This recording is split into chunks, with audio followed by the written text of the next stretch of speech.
my fellow challenge lovers. Welcome to The Challenge Historian, where we dive deep into all things MTV's The Challenge, past, present, or future. If it's happening in the Challenge universe, then we are here to document it. I am your host and dedicated Challenge Historian, Jacob Hollaball. Thank you so very, very much for being here with me today, which today on the podcast, we are breaking down the top 20 and then some extra eliminations of the first 20 seasons. We did the top 20 dailies last Monday. The week before that, we ranked all 20 seasons from the first 20. We talked about the eras and the greatest casts of the first 20 seasons. It's a whole big rewatch recap mini-series celebration of the first 20 seasons that we have covered already this year on the Rewatch series. So today is all about eliminations. Before we dive in, a couple quick programming notes. Ride or Dies recaps, episode 5. It's out. It's available right now. If you haven't watched the episode, go watch the episode and then tune in to the recap. Those will be coming every Wednesday night for the remainder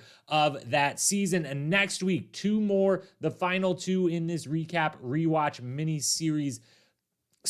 That's the word I was looking for there. The last 2 of them, we're going to do the best MVPs and the best cast members of the first 20 seasons. And then on the next Friday, 1 week from today, we will do the top 20 moments and quotes from the first 20 seasons.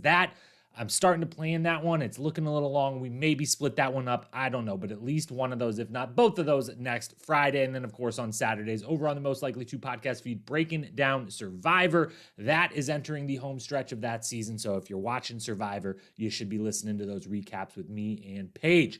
Other than that, that's what we got going on. So let's get to what we got getting to today, which is, again, the top 20 eliminations of the first 20 seasons, which of course, you know, when we do this much as we did back on Monday, you can't just make a list of 20. You've kind of got them. It's going to end up being a little longer than that. It's going to have a big old section for honorable mentions, and this one does. So we're going to start with a couple high-level overviews, break down the honorable mentions, and then get into the top 20. Here we go. Before we get to the list itself, a couple high-level things, because back on Monday when I did the daily challenges, I forgot to mention a couple of the high-level fun notes and numbers until I was halfway through the list, and then I had to kind of break up the list, whatever. You get what I'm going with here. And if you don't, you're about to. I just got to tell you a couple high-level numbers. The biggest one, obviously, is the total number of eliminations we are considering here to make this list of the top 20 of the first 20 seasons. We're looking at 162 eliminations, 162 total. Obviously, this number is smaller than I think it was the 229 on the daily side, that being because the eliminations weren't introduced until season 7, the Gauntlet, and then we had one more unfortunate season without them in season 9, Battle of the Sexes 2, but from 7 to 20, those 13 seasons minus Battle of the Sexes 2 all have had the eliminations. We've had 162, and they've been all over the map. The great thing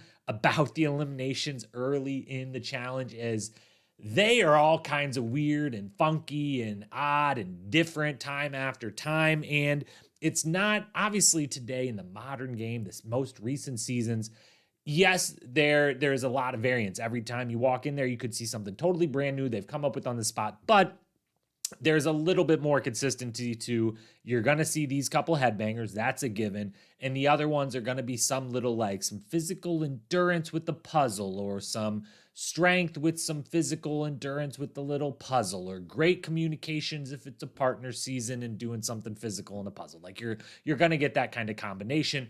And in the early days, they did all kinds of different things, which means this list is made up of all kinds of different eliminations from all over the place across those, 13 or whatever seasons we're looking at, these 162 eliminations. The other thing to break down of those 162, when I grade every single elimination, which of course this is how I'm able to produce this list after the fact, I didn't just sit down and think and pop up 20 in my head. I went back to my list. I've graded every single one as I have rewatched all of them. And when I grade them, I break them down into 4 categories. I consider them either a physical elimination, an endurance elimination, a puzzle, or a combo elimination, which is obviously a combination of physical, endurance, or puzzle, or 2, or all 3 of them. And in this early run, 93 I call physical, 40 I call endurance, 10 I call puzzle, 11, I call combo. And later, when we start doing all the seasons after this, it's probably going to be almost all combo because of exactly what I just explained. They pretty much all are combinations now, where back in the day, they used to be a little bit more straightforward, like just do this one thing, just do this one puzzle, just hold a crunch position over a thing of water on the ruins, just run into each other, whatever, and it's physical, just wrestle this away, whatever it was, hang from this as long as you can, whatever. So 93 physical, 40 endurance, 10 puzzle, 11 combo. Definitely a lot on the physical side, and a lot, kind of surprised at the endurance side, which this is not just like who can run the longest. Endurance meaning more or less muscular endurance. I consider things like on the gauntlet, where, Sarah Grayson's number one game of all the games, she was good at hanging upside down. I forget what they called it, but hanging upside down from the little pole, just who could hang the longest. That's endurance in my mind. So that's how that breaks down. As for the big four of eliminations, what I consider the big four, and I would say this is consensus. Well, obviously, it's objectively true because I'm the historian. They're my history books. They're my record books. I'm the one that gets to make these types of proclamations. Of course, you know that. But even if I wasn't, I think everyone would at least agree with the three of these four that the big three headbanger eliminations now in the world of the challenge are hall brawl, pole wrestle, and kind of balls in two. We just don't see that one quite as much as the other two, but I think those are consensus. Like when people think of the headbanger ones that we think about too much, we act like it's the whole challenge when it's really just one. Two people have to do it every season, no one else. But those three, and I put Not So Fast, which I think is the best challenge elimination game they've ever come up with. I think it's the best one. I love it so much. I think those four, hall brawl, pole wrestle, balls in, Not So Fast, are the big four eliminations. Those are like tier A of the best games they've ever come up with, or at least most famous or whatever, most loved. Hall brawl, there's only been one so far, one variant of hall brawl, which was on the Inferno 3 Derek versus Davis, where they kind of ran at a 90-degree corner and had to get the ball and then score. Very much a hall brawl variant. There's been 16 pole wrestles, though. They started, it's 16 if you count the 3 beach brawls from Gauntlet 2, which obviously don't have a pole or anything, but wrestling in the middle of a circle, it felt very much like the spiritual successor, so I consider it a variant of pole wrestle. I marked it down, but if you don't count those 3, then we're talking 13. Either way, a lot of pole wrestle has started to happen. Only one ball's in, the best ball's in, probably ever, maybe ever. We'll see if it stands the test of time, but Brad versus Abram, more on that later. Spoiler there, it will be on the list. And then 2 versions of Not So Fast, if you count Spool from the Ruins as a variant of that, where, Kahada beat Wes, and on the other side, Kimberly beat, I believe, a Beast. In that, you had to unwrap your rope from the little obstacle course of going up, over, around, whatever. That's kind of a spiritual successor, a variant of Not So Fast. So we've seen 2 of those, 1 balls in, 1 hall brawl, 16 pole wrestles. Obviously way heavier on that. So that's your little rundown. Now let's get into the good stuff. Let's talk the list.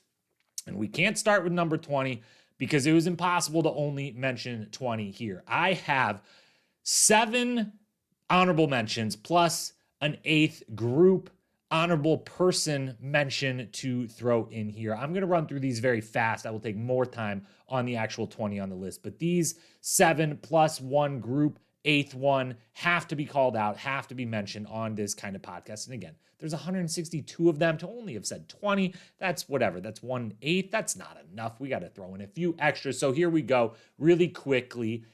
These are all deserving honorable mentions. Die Hard, Cutthroat episode number 7, Laurel beats Camilla.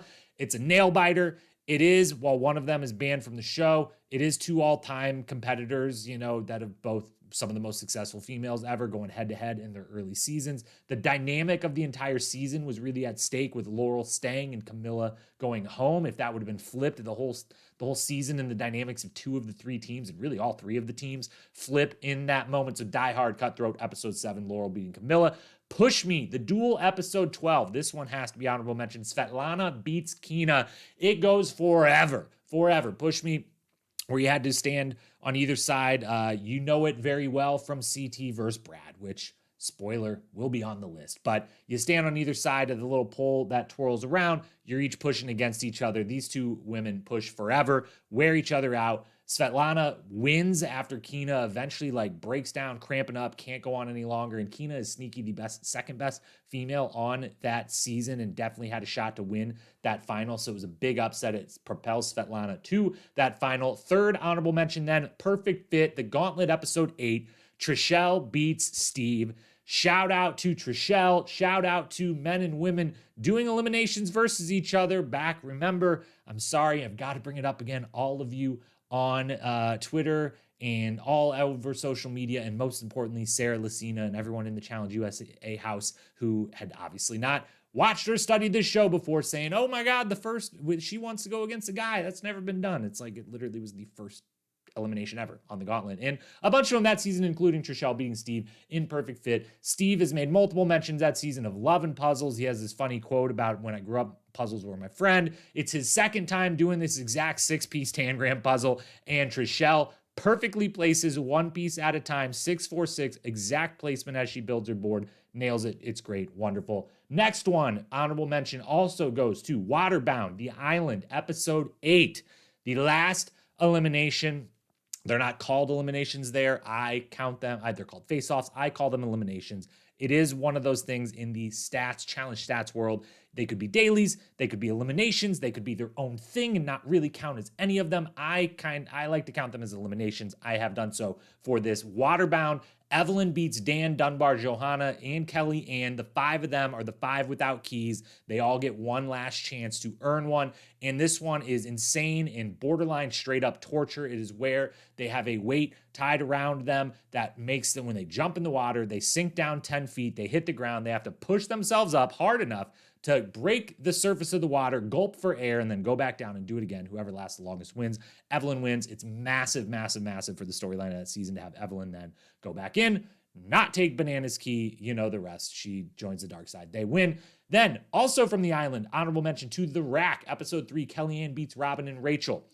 By far the most Survivor moment of this season that is very clearly ripping off and trying to be Survivor. So that gets it a lot of points. Kellyanne, huge win in her debut, and going against Rachel especially makes it even more crazy and impressive, and they go forever, and it's brutal, and there's a lot of chicanery going on during it, the chirping back and forth between different people. It's all great stuff. Then the 6th honorable mention goes to Pull Me Over, Cutthroat episode 5, Brandon beats Ty. One Brandon storyline that season. This was his second or third straight elimination win on that season, which became a thing. TJ even, always commenting like your team's best player, and they keep throwing you in. Ty absolutely gasses out. This is when Ty falls over the railing, lays there for so long that TJ DQs him from the round, and then eventually DQs him from the whole thing because he just can't get up.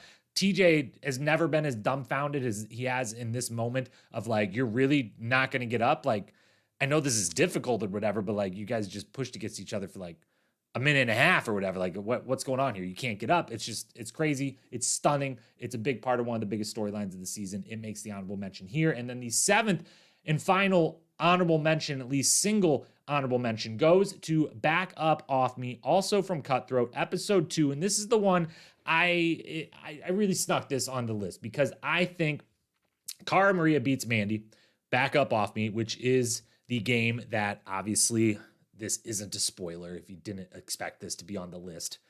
I don't know if you've ever watched the challenge before, but if you remember what Banana's backpack was, it's that. That's what Back Up Off Me. That's the game that it was. Obviously, Banana's backpack will be on this list, somewhere on this list, but Cara Maria beating Mandy, it wasn't that competitive. It wasn't such a big moment, but it feels like this huge moment just because it's the first moment that things change a little bit in the Cara Maria storyline. She exits after episode 1 of her rookie season. She comes in episode 1 of her sophomore season, and her team is looking at her like the weak link. And then in episode 2, she gets to go in. And while, yes, Mandy isn't the best, this isn't playing to Mandy's strengths. It's not the most impressive win ever, but in the moment, it felt really big looking back at it that Cara Maria won, and in the fashion that she did, and kind of got some mojo going and really set herself up for a good season. So those are the 7 honorable mentions. And then the final honorable mention is this. It's a group one. It's to all 5 eliminations, all 5 gauntlets that the Queen of the Gauntlet, Sarah Grayson, won, because none of the 5 make this list because they were all amazing as a collective, which is why we're talking about them here. The 5-0 first season of Eliminations, the way it all happened, the storyline of it all. She's the MVP of the season. We talked about it all when we talked about the Gauntlet. An amazing, amazing season. One of the all-time great performances by Sarah. But because none of the 5 were quite of the level to make this top 20 list as an individual moment, an individually great elimination round, I had to at least make sure that we fit in somewhere. You can't talk about eliminations of the first 20 seasons without mentioning the Queen of the Gauntlet, Sarah Grayson. So shout out to her. She's an honorable mention, as are these 7. And now let's get to the top 20. Here we go. Top 20 eliminations of the first 20 seasons. Number 20, kicking it off with SWAT. One of the most memorable, wacky, zany, wild ideas that they have ever had for an elimination. SWAT is from Cutthroat episode 4. And I'm going to give a joint spot here to both Katie and Aya. Katie beats Aya, and Luke beating Easy. Both versions of it are amazing. Both versions of it are great. First, you've got TJ coming to the house. Let me explain what SWAT is first and foremost. Unlike the daily ones, I did not write the entire log line Wikipedia version of what they had to do. SWAT, you sat across from each other with a fly swatter in hand, and you slapped each other across the face as hard as you could. If someone quit, the other one would win. The fly swatters got a little bigger, a little stronger, a little gonna hurt more, and then eventually they both end up having to hold a can out, stick their arm straight to the side, hold a line that's holding the can off the ground while slapping each other, and if you dropped your little bucket, you lost. They both eventually would come to that. It starts, though, with TJ showing up to the house and telling Luke and Easy that they both need to shave. Everyone being like, I don't know what the fuck's going on here. This is so weird. This is random. And then they get there and they find out they're basically playing the game that inspires what is now called Knob Top, where you slap the shit out of each other and somehow it's a sport. But that's what we do. We're not that smart sometimes here in this country or anywhere in the world. We humans, we're not always that smart. We're kind of entertained by dumb stuff. And this one certainly was entertaining, plenty enough to get it onto the list, number 20. Then number 19, I referenced this one already before, but it makes the list. Spool, The Ruins, episode 5, specifically Kahada beating Wes. Wes's perfect run of elimination streak is snapped, and the whole season flips on its head. So this is a massive, massive elimination. Plus, it's Kahada winning. Plus, the game is sweet. And as we said, it's an ancestor or successor, whatever. I don't know what the word I'm looking for here, but it's Not So Fast. It's the first ever variant of Not So Fast. Now, Wes's perfect run at this point is 8-0, 7-0, or 8-0. The 5 off of, no, even more than that. It's a lot. It's like 9-0. Whatever the fuck it was. Whatever it was. But the reason I don't know what it was, for a little inside news into the podcast here, unfortunately, the detailed, in-depth stats that I have been keeping through these 20 seasons of the rewatch were on a hard drive. And that hard drive, it officially stopped working yesterday. Just out of nowhere, just crapped the bed. And I went today to a place to have that looked at or possibly fixed, and found out that it was so bad that the only way it could possibly be recovered is if I paid $1,500 for it to be recovered. So guess who doesn't have all of the challenge episodes anymore? Guess who doesn't have his stats anymore and is going to have to redo those someday? So if you're wondering why I didn't give the rundown of the most individual wins yet, that's why. If you're wondering why next week's going to be really tough to come up with some of the breakdowns of best cast members, that's why. Don't have the stats anymore. Anyways, end of that. Back to Spool, episode 5 of The Ruins, Kahada beats Wes. It's great. It's amazing. It comes in at number 19. Number 18, Ball Brawl, Gauntlet 3, Coral beats Beth. The quote, matchup of the century. Not actually that competitive in the end. We got to say that. Beth maybe doesn't 100% try. Coral honestly isn't like 100% into it, but still wins and kind of wipes the floor with Beth in the end. But again, Beth maybe not so trying. This would have been amazing a couple seasons prior. But at the point we get it, it feels a little, like Pacquiao Mayweather fight that happened 4 years after it should have happened, that kind of thing. But regardless, it was still Beth versus Coral in Ball Brawl, which is where they ran out picked up a football and then had to turn around and get it back across their, end zone type line, and the other person could tackle them and go for the ball. There was 5 of these, 5 rounds. The first 3 were worth 1 point. The next 2 were worth 2 points. First 2, I believe it was 4 points, so you just kind of gave up on the third one if you're up 2-0. Anyways, matchup of the century, Coral beats Beth, Gauntlet 3, Ball Brawl. That's number 18. Then, number 17 and 16, both of them individually, we're not grouping them together because both individually are amazing and both deserve to make this list. Number 17 and number 16, Ragdoll, The Ruins, episode 9. Bananas beating Dunbar is 17. Susie beating Kimberly is 16.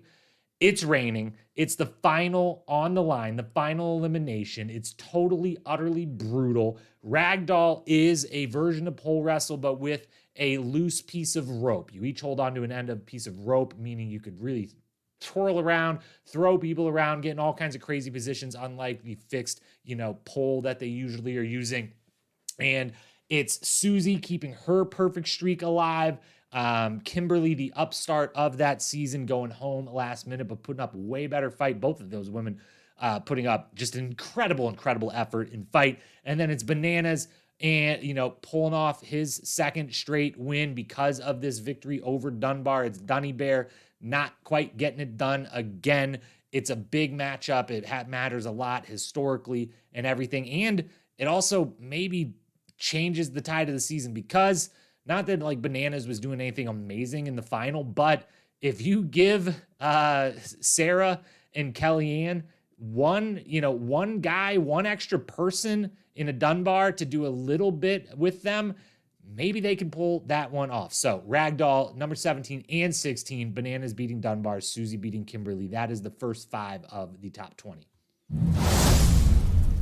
We enter the top 15 now. Number 15 is another Ruins, another Kahada victory. Hog tie. Kahada beats Cyrus. Ruins episode 6. A classic game in its first ever iteration. They played it a couple times this season, or well, I guess twice. They played a male version and a female version. Female version, not as enjoyable of a watch on that one. Shout out to Queen V, Veronica. But Kahada beats Cyrus in a crazy matchup. This is the game where, most known for Leroy being amazing at it, you hang upside down by your feet and your hands on a log. You have to shimmy from one side to the other. This version, just from one side to the other, a key in the middle, grab the key off. At the end, unclip your feet and your hands, run over and hit a bell. Cyrus gets out to a big lead. He gets the key first. He gets to the end first, but then he goes and doesn't realize the strategy. He kind of fumbles the key a bunch, and then he tries to unlock all 4. I want 2 hands, 2 feet, where then Kahada catches up and realizes I only got to unlock 1 of each. I can pull the whole thing over the log then after that and run with all these still attached to me. He does. He wins and saves the challengers for a night at least. Kind of saves the season a little bit for competitiveness for a day, because a guy challenger finally wins a Ruins. But it's wild. It's a classic game. It's a really good matchup. It's Kahada winning. It's unfortunately Cyrus losing, but Kahada and Cyrus in there. Hog tie comes in number 15. And guess what? There's more Ruins. Holy cow. The Ruins is to the Eliminations as the duel was to Daily Challenges, it turns out. Because number 14, Shadow Fighters. The Ruins episode 2. Kellyanne beats Evelyn. And now I hear what you're saying. Right when I say this, you're like, how can this be the 14th best out of 160 whatever I said eliminations of the first 20 seasons? One person quit. What are you talking about? And yes, one person does eventually quit in this, and that would be Evelyn. But this game is cool as shit. This is where you're standing on platforms opposite each other, 15 feet away, whatever, and your hands and your feet are all attached to a line, which is attached to the other person's hand and feet, and you're pulling on each other, trying to get each other off of the platform with it. It's a very interesting and cool game. The other 2 that play it are Wes and Nick, which just sucked and was a dominating effort by Wes, so it's not going to come anywhere near this list. But this one, even though Evelyn eventually quits, does, because the game's cool as shit. It's a wild storyline. No one knows what's going to happen going in, including Evelyn and Kellyanne both themselves. They don't know if Evelyn's going to quit. She kind of tries, then she's not trying, and then she tries again, and then she's not, and it comes down to, it's a best out of 5, and it comes down to the 5th round when Ev finally gives up, and It's a big deal for a bunch of reasons. One, it's Evelyn dealing with everything that was the island and realizing I can't do this again. I don't want to be on a team with these people. I don't care if it's going to win. They put me against my friend. This is bullshit. It's her and Wes being, thrown against the wall early in this season by their team, which leads to everything in Fresh Meat 2 immediately afterwards. And it leads to the fact that Evelyn wasn't losing any of these eliminations all season long to any of these women, even if she was going in every single time. It's just, she was going to win all of them. They were all not made for her, but most of them are essentially made for her because she's so good at all of this stuff. And that team was so good.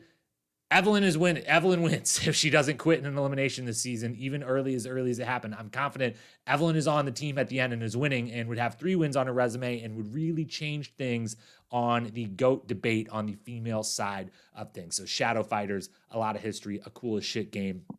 Didn't know what was going to happen. Even though someone quit, it makes the list. Then number 13, Capture the Flag, Gauntlet 2, Episode 6, Alton beats Adam. My guy, Adam King, poor Adam King, runs in to the greatest athlete we've ever seen in the history of the challenge, and that is Alton, and that is Alton climbing. And yes, this is by far the most lopsided elimination that makes this top 20 list, because competitiveness is something that makes an elimination great, and you got to be great to make a top 20 out of, again, 160 whatever.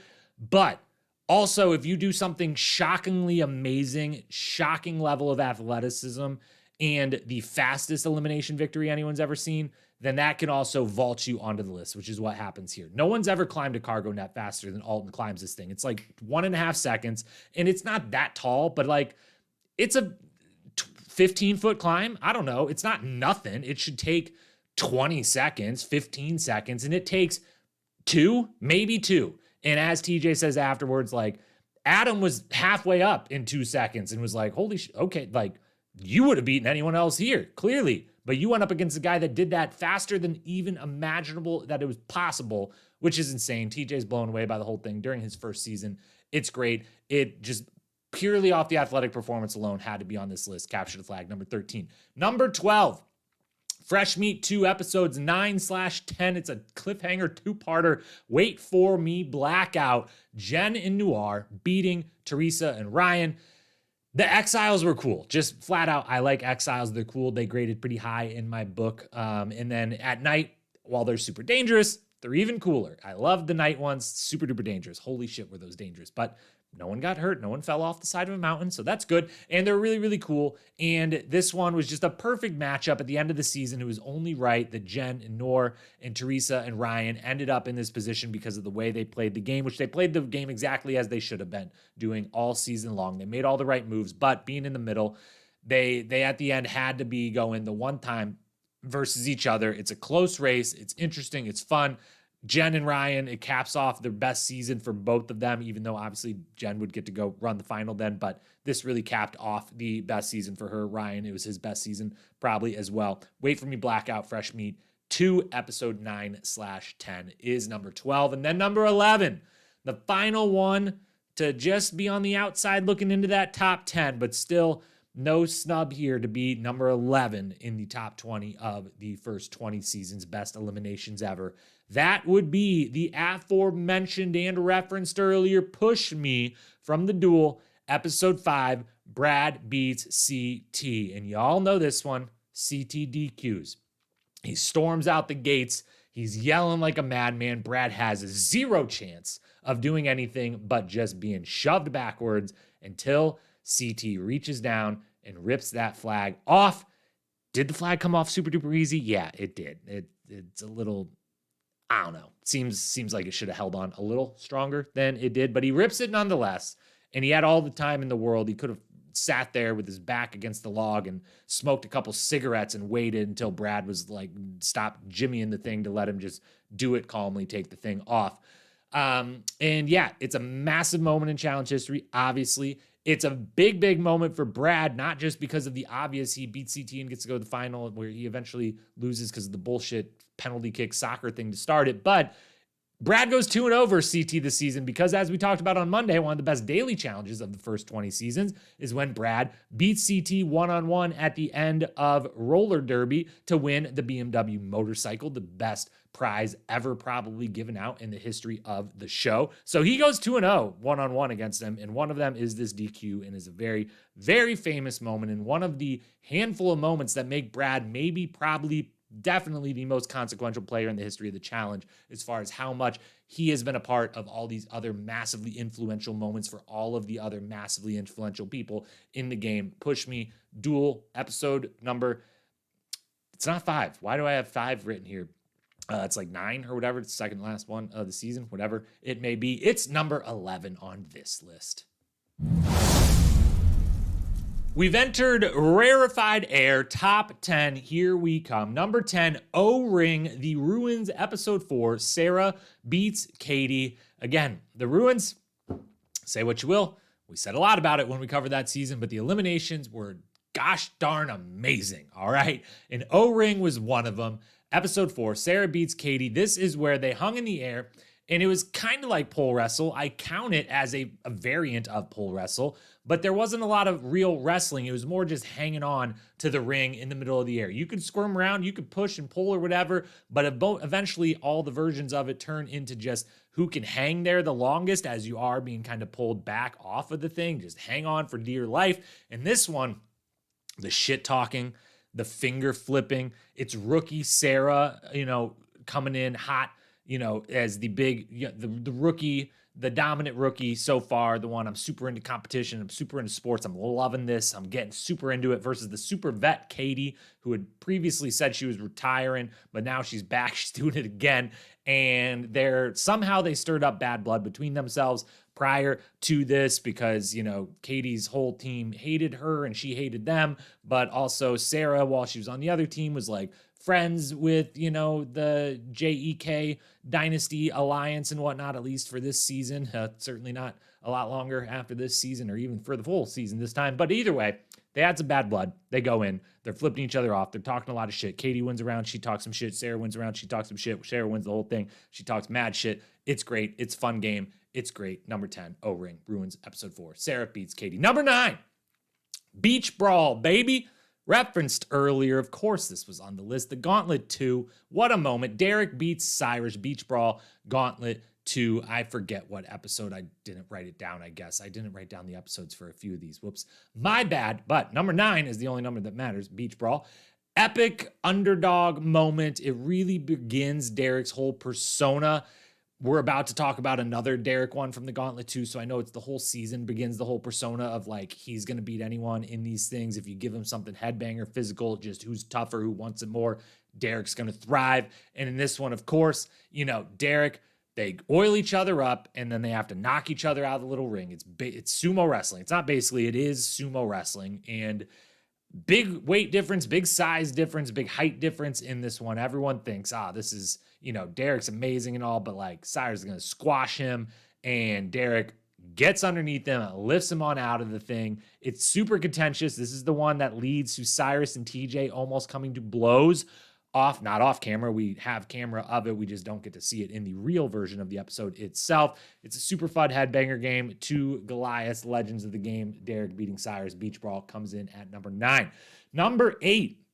Speaking of Derek and the Gauntlet, let's talk about it again. Name that coconut. The Gauntlet 2, episode number 1, 2, the first elimination of the season, because Derek becomes the captain.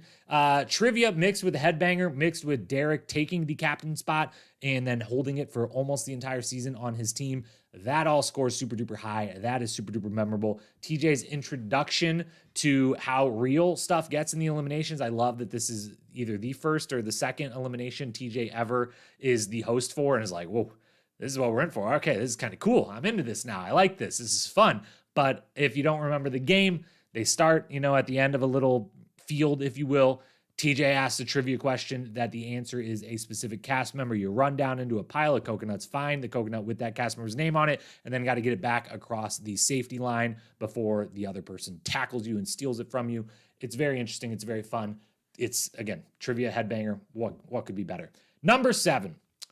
Pole wrestle. Here we go. We're gonna start having some headbangers here. If you didn't think that was coming, they're coming. There might not have been as many of them in the first 20 seasons, but the ones that they had, a lot of them were great, as was this one. Pole wrestle, the duel, episode 4, Anissa beating Paula. That comes in number 7. It's the first women's pole wrestle. It's absolutely brutal.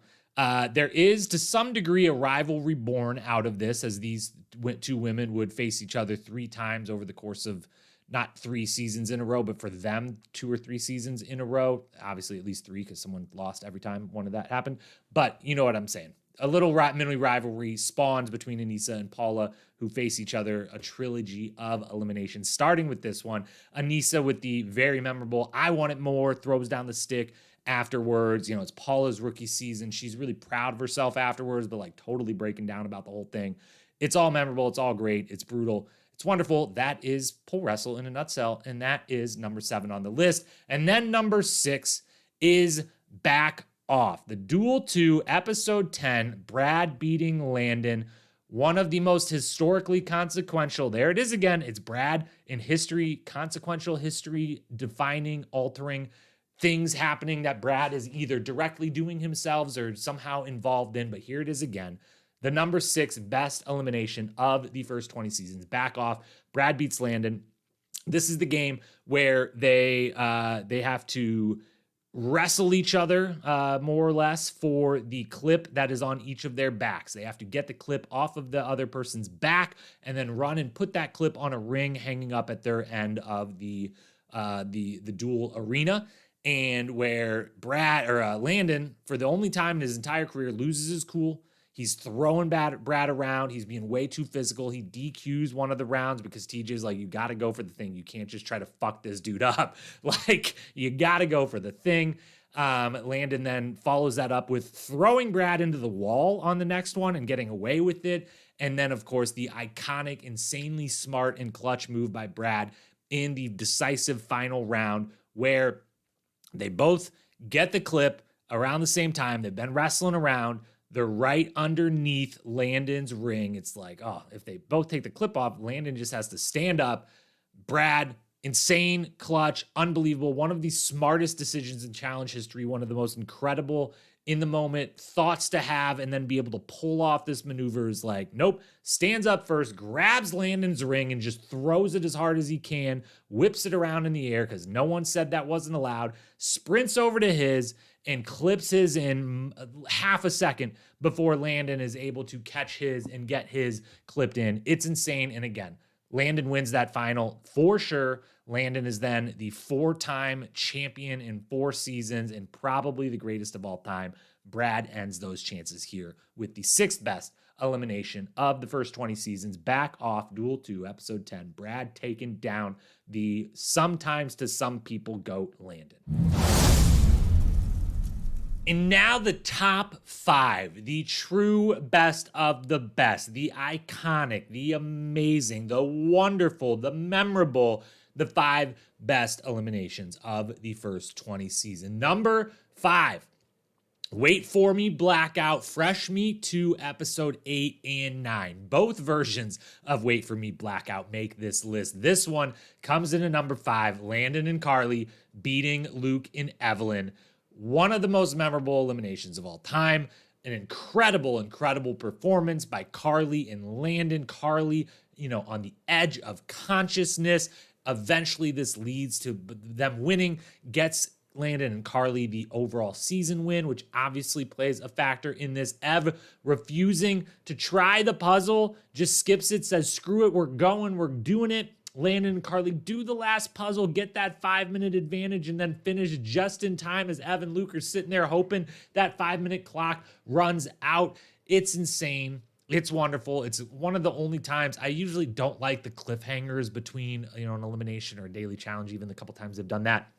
This one, well worth it. It's amazing. And it has to be said too.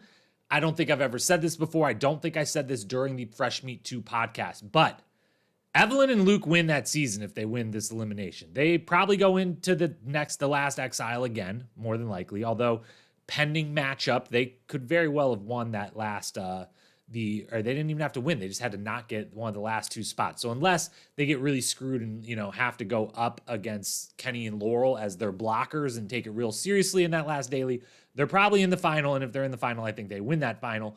But so it ruins that for them. It solidifies officially both Wes and Evelyn are now gone. Kenny has won his side of the battle that season. Now Landon and Carly go on to win the whole thing. Wait for me, Blackout. Landon and Carly beating Luke and Ev. Fresh Meat 2, episode 8/9. That's number 5. What's number 4, you ask? Smash House.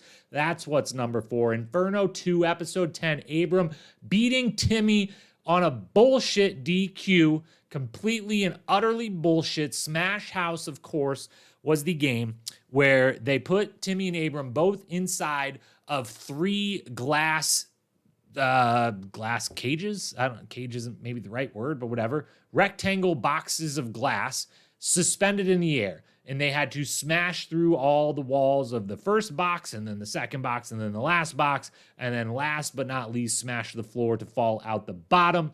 And of course, Timmy does it faster, but somehow, some way, one of his panes of glass goes off the top, falls the 10 feet to the ground, and doesn't break at any point during that. And so once they're back on the ground, TJ has to say, hey, you had to smash all of them. You didn't break one. So Abram wins. This is an insane elimination. It's super dangerous. And as it turns out, both of these 2 men had some lasting injuries, and by the tune of, like glass in their knees and stuff for a while after this, which is, I don't know if you've ever had that. I hope no one out there listening has ever had anything like that.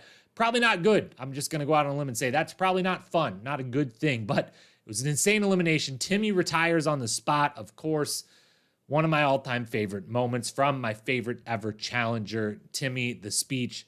It's amazing. It's wonderful. I love it so much every time. Smash House comes in at number 4.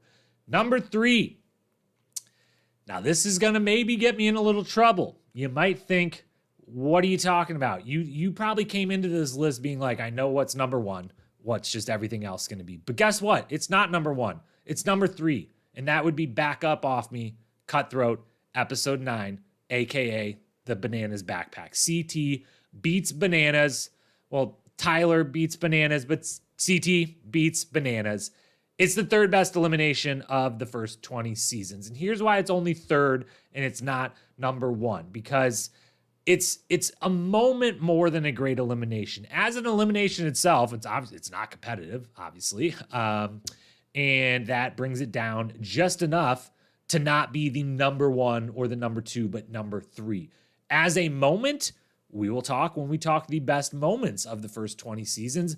I'll say it will be on that list. Who knows how high it will be, but this is one where it's more of this one singular moment than it is the actual elimination itself. And because of that, it's no snub to be the 3rd best elimination of the first 20 seasons.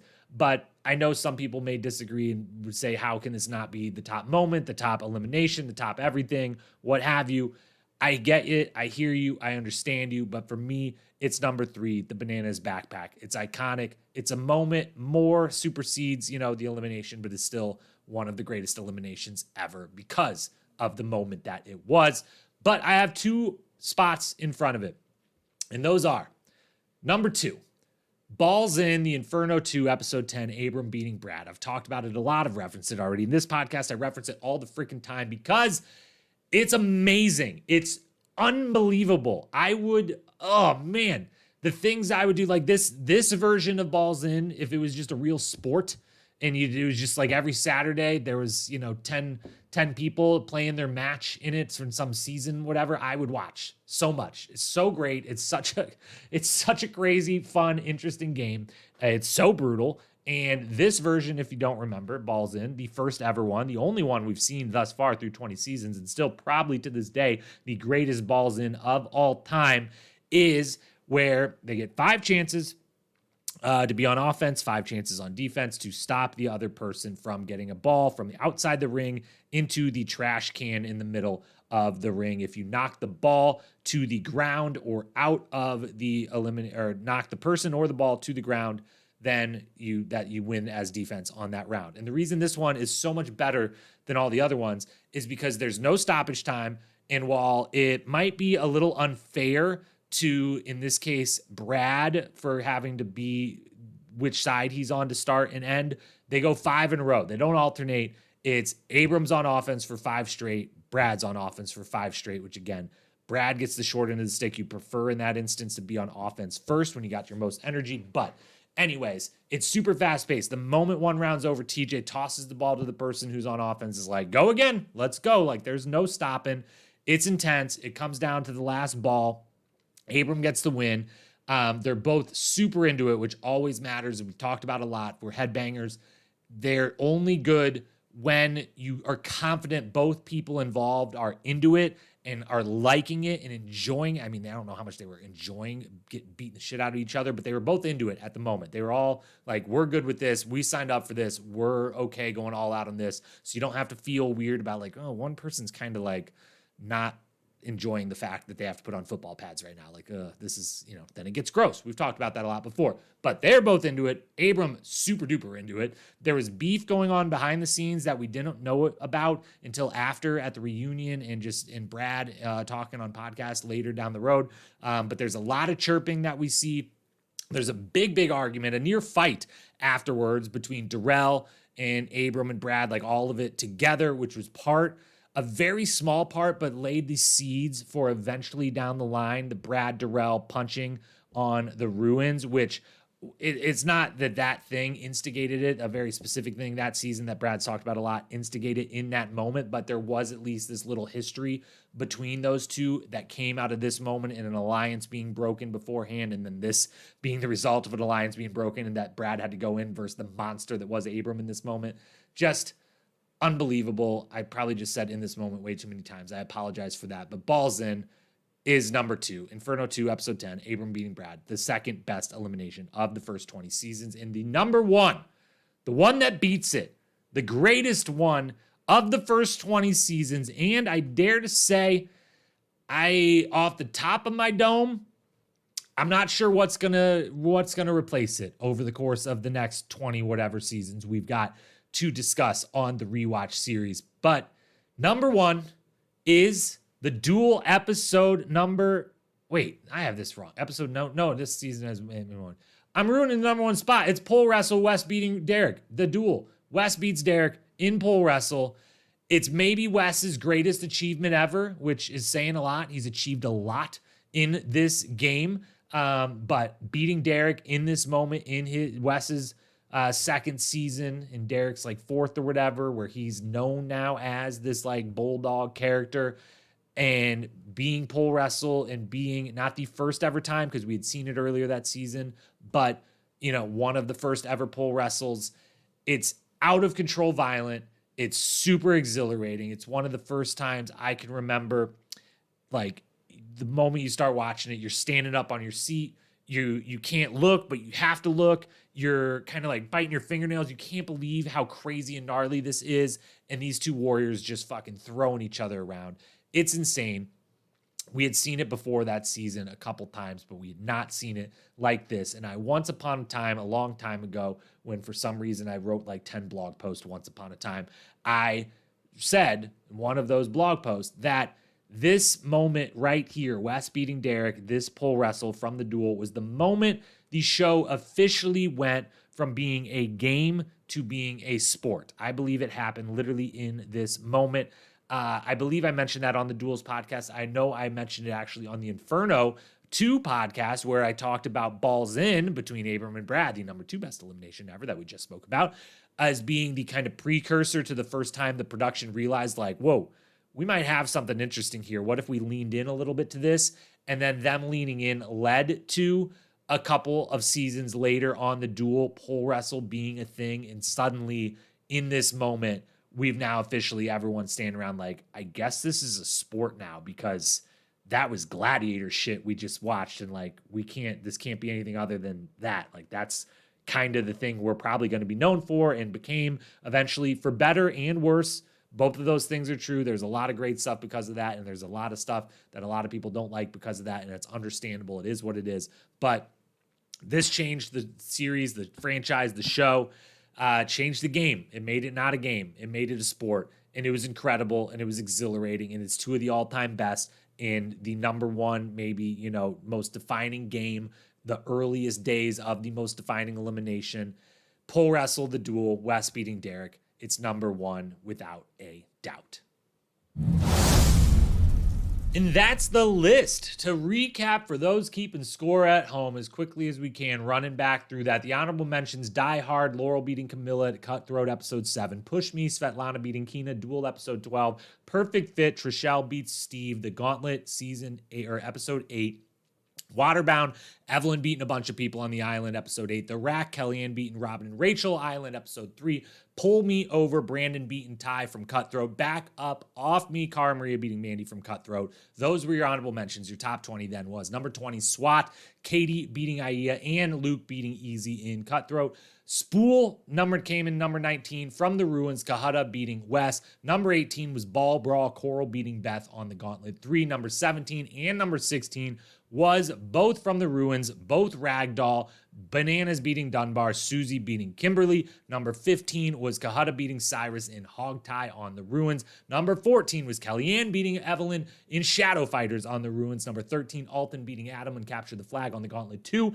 12, Wait For Me, Blackout, Fresh Meat 2, Jen and Noor beating Teresa and Ryan. Number 11, Brad beats CT and Push Me, the Duel episode 5, the DQ heard round the world. Number 10, Sarah beating Katie and O-Ring on the Ruins. Number 9, Derek beating Cyrus, Gauntlet 2, Beach Brawl. Number 8, Derek beating Adam, again, Gauntlet 2, this time name that Coconut. Number 7, Anissa beats Paula on the Duel in Pole Wrestle. Number 6, Brad beats Landon, historic upset, Back Off, Duel 2, episode 10. Number 5, Wait For Me, Blackout, again, this one, Landon and Carly beating Luke and Eb from Fresh Meat 2. Number 4, the worst DQ ever and one of the most insane eliminations ever, Abram beats Timmy in Smash House Inferno 2. Number 3, the Bananas Backpack, Back Up Off Me, Cutthroat episode 9, CT beats Bananas. Number 2, Abram beats Brad, Balls in Inferno 2. And number 1 was Wes beating Derek in the Duel in Pole Wrestle. That is your top 20 plus those honorable mentions, plus Sarah Grayson, honorable mention for all 5 of her Gauntlet Queen victories that she had. That's the list, the best eliminations of the first 20 seasons. That's it for the podcast. Thank you so much for being here and listening today. Of course, always hit that follow, subscribe button wherever you may be listening so that you don't miss an episode. 5-star ratings and reviews also help a whole heck of a lot. Thank you to all of those who did that this week as part of the Challenge Mania Laugh poster giveaway. I'll be back tomorrow morning with my good friend Paige covering Survivor. If you're watching Survivor, listen to that. Next week, we got the best MVPs and cast members of the first 20 seasons, plus the best moments and quotes, plus Ride or Dies coverage, everything coming your way. Hit that follow, subscribe, chop it up with me about the challenge anytime you want. DMs are open at Challenge Historian on Instagram. Until we talk again, have a great weekend. Peace.